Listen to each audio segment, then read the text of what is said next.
സ്വാഗതം പ്രിയരേ. Good evening. ഇന്ന് ഞാൻ ടാരോയോട് ചോദിക്കുന്ന അടുത്ത 7 ദിവസത്തിനുള്ളിൽ എനിക്ക് എന്ത് പ്രതീക്ഷിക്കാം എന്നുള്ളതാണ്. അപ്പോൾ ഇതൊരു ഫ്യൂച്ചർ പ്രഡിക്ഷൻ റീഡ് ആണ്. അപ്പോൾ ആദ്യത്തെ കാർഡ് എന്ന് പറയുന്നത് ഇപ്പോഴത്തെ നമ്മുടെ എനർജി എന്ന് പറയുന്നതാണ്. അടുത്ത 7 ദിവസത്തിനുള്ളിൽ നമുക്ക് എന്ത് പ്രതീക്ഷിക്കാം എന്നുള്ളതാണ്. അപ്പോൾ നിങ്ങളത് കാണുന്ന ഈ സമയം മുതൽ 7 ദിവസം വരെയാണ് നോക്കേണ്ടത്.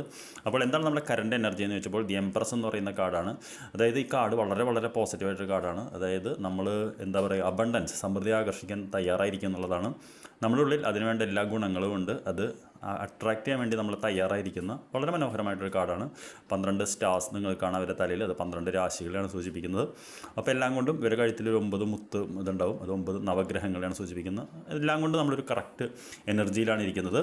ഇനി നമുക്ക് എന്താണ് പ്രതീക്ഷിക്കുക എന്നുള്ളത് ചോദിച്ചപ്പോൾ ആദ്യത്തെ കാര്യം എന്ന് പറയുന്നത് തീരുമാനമെടുക്കാനുള്ള ഒരു ബുദ്ധിമുട്ടുണ്ട് എന്നുള്ളതാണ്. അതായത് ഒരു സന്നിഗ്ധ ഘട്ടത്തിലാണ് നിങ്ങളിപ്പോൾ നിൽക്കുന്നത്. അപ്പോൾ അതുകൊണ്ട് എന്ത് ചെയ്യണം എന്ന് പറഞ്ഞ് തീരുമാനമെടുക്കാതെ ഒരു പക്ഷേ ആ ഒരു കാര്യം ഒരുപാട് നീട്ടിക്കൊണ്ട് പോകാൻ ഒരു സാധ്യത കാണുന്നുണ്ട്. അപ്പോൾ ഇത് ഒഴിവാക്കണമെന്നാണ് ഈ കാർഡ് പറയുന്നത്. ഇത് നമ്മൾ ഇതാക്കണം എന്നല്ല. ഈ ഒരു അവസ്ഥ എന്തെങ്കിലും ഉണ്ടെങ്കിൽ ശരിയോ തെറ്റോ നോക്കാതെ തീരുമാനിച്ച് മുന്നോട്ട് പോകുക എന്നുള്ളതാണ്.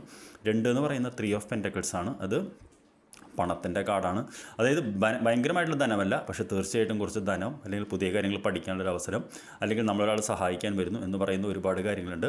അപ്പോൾ തീർച്ചയായിട്ടും നിങ്ങളുടെ എനർജി വളരെ പോസിറ്റീവാണ്. ഈ തീരുമാനമെടുക്കാവുന്ന ഒരു പ്രശ്നമുണ്ട്, അത് നമ്മളൊന്ന് ഒഴിവാക്കണം. 3 ചെറിയ രീതിയിലുള്ളൊരു ധനവും വരുന്നുണ്ടെന്നുള്ളതാണ് കാണുന്നത്. Good night. നമുക്ക് നാളെ രാവിലെ കാണാം.